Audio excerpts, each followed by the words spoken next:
O Vem de Carona já está no ar. Um quadro onde a gente conta boas histórias para as pessoas que inspiram e que fazem a diferença. Aqui, o caminho é tão importante quanto o destino.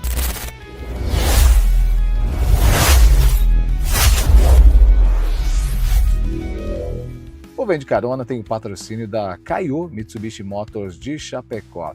Tecnologia, conforto e performance para você ir ainda mais longe. Aperte o cinto que a conversa já começa. O nosso Vem de Carona dessa semana já está no ar. Meu convidado aqui comigo, Inácio Roden. Que prazer, hein? Bom dia, Jucinei. Que prazer nosso também de poder participar desse seu programa especial aí que eu assisto seguidamente, né? É um programa assim bem interativo, um programa que traz informação, relembra acontecimentos importantes também, né, Jucinei? E o Inácio, gente, o Inácio Roden é jornalista e tem uma trajetória de 50 anos. Inclusive a gente vai falar porque ele vai ser homenageado pelos 50 anos de profissão, 50 anos conectado com a comunicação, com o jornalismo, e a gente vai conhecer um pouquinho da sua trajetória, da sua história a bordo de um Mitsubishi em nome da Kaiô Mitsubishi Motors de Chapecó. Embarque com a gente.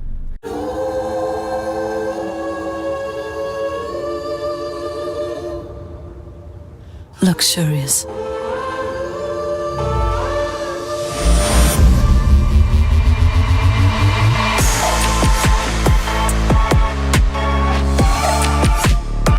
O mercado de luxo tem um novo protagonista. Chegou o Outlander, o híbrido carregado de luxo.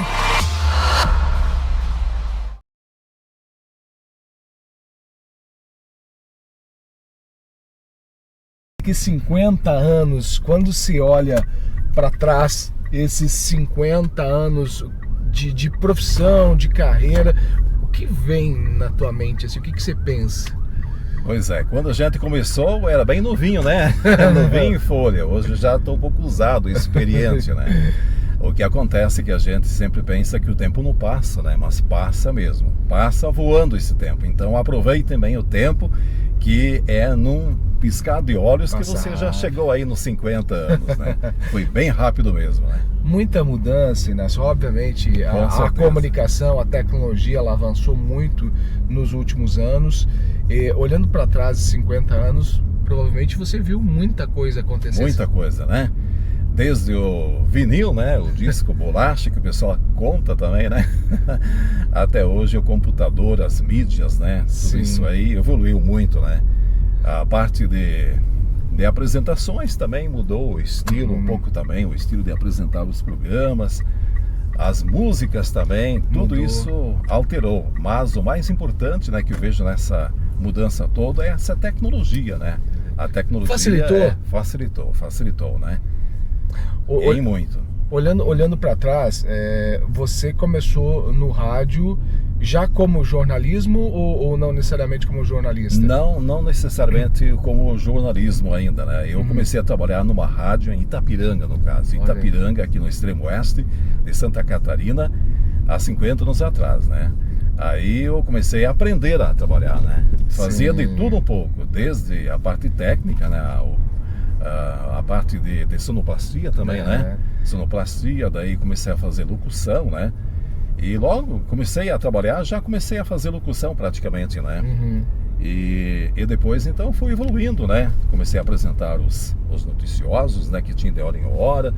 Ao meio-dia tinha um programa chamado então Jornal Falado Itapiranga, né? Jornal Falado Itapiranga, que nós apresentava em dupla, né? Olha só. E daí, por aí que eu comecei a mexer mais com o jornalismo, né? E depois, então, já me passaram para produzir e apresentar o Jornal da Manhã, que era às 7 horas também, né? Aí, dividi, né, as atividades, tanto a parte de programas de variedades musicais, né?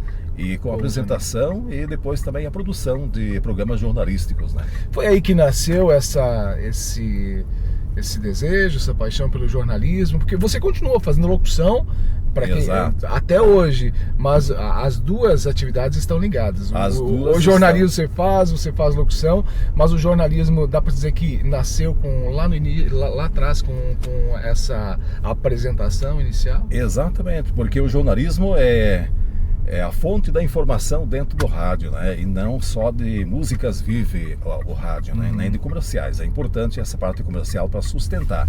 Mas o jornalismo é fundamental, né? Porque o pessoal quer saber o que está acontecendo, né? E a partir daí me interessei mais também na parte jornalística, depois me formei em jornalismo e comunicação social, né? Você sempre trabalhou no rádio ou também esteve em algum outro veículo? Nesse período de 50 anos sempre estive no rádio. No rádio. No rádio. E tive algumas oportunidades também do jornal impresso, né? Sim. Mas daí fazia assim fora de hora, né? Assessorias também de algumas empresas, né? Fazia assessoria, né? Claro. Mas sempre fiquei dentro do rádio trabalhando, né? E o rádio? Mudou muito?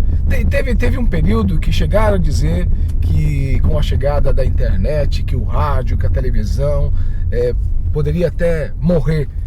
Como é que você vê isso? Como é que você viu essa transformação também dentro de um veículo tão importante e o mais antigo, na verdade, um dos mais antigos? É o mais antigo, né? Depois veio a televisão, veio a internet e tudo isso, né? Mas o rádio sempre se sobressai, né? Sempre tem esses comentários, né? Mas eu acredito que o rádio está bem forte, né? Ele está se reinventando. Forte, se reinventando, porque além de você escutar aqui no seu rádio, aqui no seu carro, no caso, né? No aparelho que você está aqui perto da emissora. Hoje nós temos essas condições via aplicativos, né? Internet, Alexa, em qualquer parte do mundo, né? Você pode escutar a nossa programação. Por isso que eu acredito que continua sendo forte e vai continuar, né? Que legal. Você falou que começou lá em Itapiranga. Em Itapiranga. Você é natural aqui do Extremo Oeste, né? Sim, sim. Eu nasci em Itapiranga, no Hospital Sagrada Família. Olha aí. Em Itapiranga, né? Que legal. E comecei lá, né? Comecei na rádio lá. Me inspirei bastante, assim, no pessoal aí que trabalhava lá e também das grandes emissoras, né? Eu gostava de ouvir a Rádio Guaíba de Porto Alegre, a Rádio Gaúcha de Porto Alegre. Foram grandes rádios e que fizeram... Essas emissoras aí que mais me inspirei, né? Acho que muita gente que começou nessa época, e não só nessa época, mas para quem vem do rádio, essas emissoras, por exemplo, da Gaúcha, a Guaíba, foram emissoras que foram referência, né? Sim, sim. Tanto que visitei as duas já umas quantas vezes, né? Desde o início da carreira, né? Tava começando e já meio apareceu essa oportunidade, fui visitar e conhecer como era feito o trabalho por lá, né? Agora, com certeza nesses 50 anos, muitas histórias contadas, muita informação séria, muitos acontecimentos dentro do ambiente de trabalho, algo que marca assim para você, que você lembra assim que putz, isso foi algo que foi importante ou que ficou registrado. Com certeza, bastante assunto, né, nesse sentido aí. Eu destaco alguns fatos assim muito importantes que me marcaram. Por exemplo, já no início da carreira, em Itapiranga, né, dentro desse jornal ao meio-dia, quando foi liberado o prefixo da emissora. O prefixo veio depois da implantação da rádio de lá, já estava em funcionamento, ela começou em 63. Olha só. E só depois, em 76, eu já estava trabalhando lá, fazendo ao meio-dia, e naquele dia foi liberado o prefixo da emissora, que era ZYJ973, me lembro até hoje, né? E daí a gente fez uma entrevista ao vivo com o diretor daquela época, Ervino Jäger. E o seu Ervino, nós batendo um papo dentro desse noticioso do meio-dia, né? Desse programa que chamava então Jornal Falado. E daí, numa certa oportunidade, ele falou assim: eu convido então o apresentador Inácio para anunciar o prefixo. Olha Primeira só. vez, né? Me marcou bastante isso aí, né? Foi algo que Exatamente. Foi importante para a sua carreira, que era no início, e um momento que a emissora vivia, que a rádio vivia também. Sim, conquistando o seu prefixo, né? Ela operava na frequência naquela época em 1250 kHz, onda média, AM no caso, né? E daí, depois então veio o prefixo, né? E também no início em Mondaí, na rádio Porto Feliz de Mondaí também, AM 1530, Lá também eu cheguei, ainda ela estava em caráter de experiência experimental, né? E 2 semanas antes de entrar oficialmente no ar, nós já gravava as vinhetas, né? Transmitindo em caráter experimental. Também marcou bastante isso aí, né? Agora, de notícia, falando do jornalismo, algo que foi difícil de dar, uma notícia que foi difícil para você, que te chamou a atenção, que te comoveu, ou mesmo que foi impactante, que você lembra como se fosse hoje, assim? Exatamente, foi bem forte essa notícia que nós éramos obrigados a dar, né? Foi a morte do diretor da rádio lá em Mondaí, né? Olha só. O senhor Romiro Utzig, ele infelizmente veio a falecer, enfrentava um câncer e foi difícil a gente transmitir essa notícia ao vivo, né? Pela rádio naquela época. E em coberturas, o que me chamou mais a atenção assim foi uma transmissão que fiz direto da Assembleia Legislativa de Santa Catarina. Naquelas décadas de 80, 90, havia a emancipação aí de vários municípios aqui da região. E o primeiro deles, naqueles anos, era 1988. Era de Iporã do Oeste. Daí eu fui junto com o pessoal aí da comissão organizadora da emancipação, né? A Florianópolis. E durante a votação na Assembleia Legislativa, nós transmitimos então a sessão ao vivo pela rádio, né? Foi um fato bem marcante, bem histórico, né? E segundo o pessoal aí da Assembleia, uma reunião completa, transmitida ao vivo, segundo eles foi a primeira vez, né? Olha só. Claro que o pessoal aí transmite direto da Assembleia, né?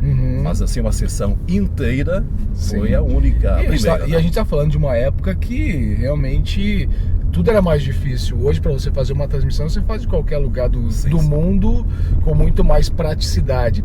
Agora, falando em praticidade, eu lembro um pouco da minha infância, lembrando dos locutores mais antigos, daqueles que começaram uma carreira há bastante tempo. A gente tinha uma imaginação muito grande, porque a gente não tinha a internet, nós não tínhamos o vídeo e a gente não fazia ideia de quem era aquela voz. Como é que foi isso? Porque o rádio viveu um momento assim de bastante glamour, porque quando as pessoas se deparavam com o verdadeiro locutor, o profissional, às vezes gerava um certo impacto, assim. Um impacto, e ao mesmo tempo a gente recebia isso com uma gratidão profunda, né? Eu me lembro aí que a gente ia nas transmissões externas, né, do futebol. Que era a oportunidade das pessoas se conhecerem pessoalmente ali, né? Exato, aí o pessoal conhecia os locutores, né, os apresentadores, né? Muito boa essa sensação, né, que a gente pode observar naquele momento. E o carinho que recebia. E o carinho, né? Nós era recebidos com festa, né? Inclusive com foguetório numa certa oportunidade também, né? Olha só. Bom, 50 anos, muita coisa mudou, com certeza. O senhor mesmo falou que melhorou bastante, porque hoje a tecnologia facilita muito o dia a dia do profissional. Olhando eticamente, assim, olhando para o mundo digital e a facilidade, você acha que o jornalismo, ele ganhou, ele perdeu? Qual que é a sua sensação olhando da maneira que se fazia e a maneira que se faz hoje? Você acha que essa mudança fez com que a informação ganhasse, perdesse, a audiência no caso? Eu acredito que tudo soma, né, pelo bem. Tudo a nova situação que se criou, ela é bem impactante, né? Ela ajuda a você transmitir mais rapidamente as informações e também para você apurar com mais clareza, né? Você tem mais meios aí de você, por exemplo, você apurar uma reportagem mais aprofundada, né? Então esses novos meios, eles ajudam muito, só que sempre a gente tem que levar com cuidado todo especial, né? A ética, o profissionalismo tem que estar sempre presente, diferente de que plataforma você use, né? Em todas as plataformas, né? A gente sempre observa essa questão aí, desde o início da minha profissão até hoje, né? A gente prima pela qualidade da informação e a rapidez, né? Ser apurada também, pela rapidez e então a competência do profissional trazer a informação certa e ouvindo também várias fontes, né? Claro, isso é importante. Uma entrevista que marcou, um entrevistado que você entrevistou e que te marcou e que foi importante para sua carreira? Olha, foram várias. Essas entrevistas aí são muitas, né? Mas eu destaco, por exemplo, sim, o ex-governador, né? Por exemplo, Luiz Henrique da Silveira. Era muito fácil, muito bom de entrevistá-lo, né? Ele sempre tinha a resposta certa e valorizava a imprensa, né? Ele gostava, então, de esclarecer os fatos e falar muito bem da nossa região aqui também, né? Eu destaco também uma entrevista com o nosso atual diretor, o seu Valmir, que nos sempre acompanha também nas nossas atividades, e o seu Valmir Ibner, ele concedeu uma entrevista numa certa oportunidade do aniversário da Rádio Raidros FM, onde eu trabalho atualmente, né? E contou detalhes desde o início da fundação da emissora e esse novo estilo, né? Que foi implantado no FM naquela época, né? Sim. A música mais popular, sertaneja, também o jornalismo e o esporte. Me chamaram bem a atenção essas entrevistas aí com esses entrevistados. Agora, como é que foi para o senhor essa mudança toda? Sim, ela foi bem importante, tudo isso facilitou o dia a dia, mas foi todo um processo de adaptação também, né? Se adaptar a todas essas mudanças, a própria internet, o uso do celular, equipamentos cada vez mais modernos. Como é que foi essa adaptação para ti? A gente tem que acompanhar, né? Não dá para ficar parado, né? Tanto que a gente sempre trabalha aí nessa questão aí, juntamente com, que nem agora, que eu já tenho uma idade mais para frente, né? A gente sempre tem os colaboradores mais novos, né? Sim. E eles auxiliam a gente também, né? Agradeço, é importante isso, né? Porque quando se pega uma equipe com alguém com toda essa história e essa bagagem que o senhor tem, com alguém que está começando, você junta saberes diferentes. Exatamente. E essa tecnologia a gente consegue assimilar, né? Mas o mais jovem tem mais facilidade. Tem mais facilidade, Tem mais facilidade. Mas conseguimos fazer, sim. Nossa, pra gente fechar, eu sei que teria muita história aqui. Alguém que você gostaria de talvez ter entrevistado e por algum motivo não pôde, ou que ainda gostaria de fazer uma entrevista, ter a oportunidade de sentar frente a frente e fazer uma entrevista? Pois é, aí fica difícil, né? Tem tantas pessoas, né, que a gente entrevistou e gostaria de entrevistar mais ainda, né? Claro. Mas com certeza, né? Talvez uma autoridade assim mais nacional, né? Sim. Ou algum destaque do exterior, internacional, em âmbito internacional também, né? Sim. Mas pessoas, talvez assim, né? Eu entrevisto mais pessoas assim aqui da comunidade, da parte regional, estadual também, né? Daí essa parte mais nacional, internacional, gostaria de repente um dia ter uma oportunidade dessas também, né? Que legal. Bom, agora para fechar de fato, 50 anos, isso vai ser destacado como uma homenagem. Queria que você falasse um pouquinho sobre essa homenagem, o que significa para você receber esse momento também de valorização. Essa homenagem vai ser então no próximo dia 1º de agosto em Chapecó. É um evento que é organizado, promovido pela Associação Catarinense de Jornalismo, né, de jornalistas, e tem o apoio então daquela agência de Chapecó do Marcos Bettini. Sim, a MB. MB Comunicações, né? Isso representa uma gratidão, né, que a gente vai que eu posso demonstrar a minha gratidão a esse reconhecimento, né? E a gente continua, né? Não gostaria de parar, não. Não, mas vai longe ainda com importante contribuindo. É apenas uma homenagem, né? Sim. E que bacana receber essa homenagem num momento tão importante, porque 50 anos de profissão é realmente merecedor de guardar isso, né? Eternizar isso de fato, né? Com certeza. É um momento ímpar na nossa vida, né? Chegar aos 50 anos e receber então essa homenagem tão importante por parte desta entidade, reconhecendo os profissionais da imprensa. Que legal. Inácio, eu quero te agradecer por compartilhar um pouco aí da tua história, da tua trajetória. Eu tive a oportunidade de trabalhar um bom tempo, inclusive, Sim, trabalhamos juntos. Isso aí. E foi sem dúvida alguma também um grande aprendizado, porque, como disse, né, quando você pega alguém com uma bagagem tão grande de trabalho, de história, a gente aprende muito, né? E a gente aprende todos os dias, seja com os colegas, seja com os nossos entrevistados. E eu digo que aqui o Vem de Carona, ele é feito para contar histórias, e eu aprendo muito com cada história aqui dentro, e com certeza muito que você disse aqui vai ficar guardado também, né, como aprendizado. A gente aprende junto, né? Aprende junto. Isso.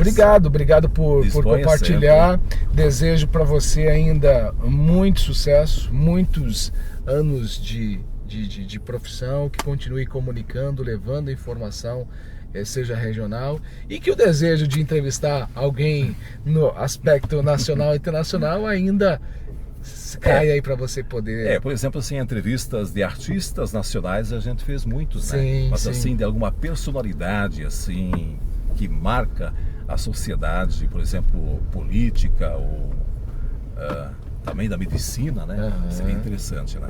Que legal. Inácio, muito obrigado mesmo pela oportunidade da gente bater esse papo, falar um pouquinho sobre isso. E eu queria que você, com toda essa tua trajetória, com toda essa tua história, deixasse uma mensagem para quem nos assiste, para quem nos acompanha também. Então eu gostaria que todos aí continuassem com esse prestígio às nossas emissoras, ao nosso trabalho, e ao mesmo tempo incentivando novos profissionais que sejam éticos, que sejam realmente pessoas que se dediquem ao trabalho, né, com profissionalismo e amor naquilo que se faz, né?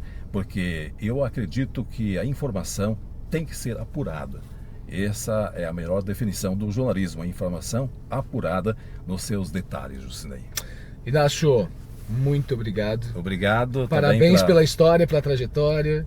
Obrigado pela oportunidade e sempre estamos aí à sua disposição. Obrigado. Valeu, e se você gostou, curta, compartilhe, comente.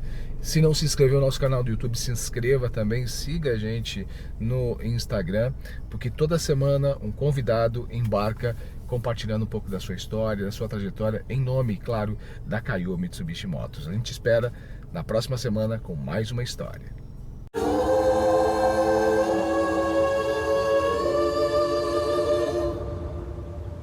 Luxurious.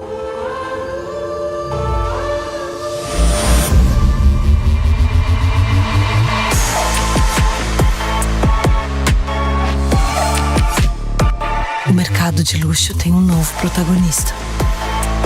Chegou o Outlander, o híbrido carregado de luxo.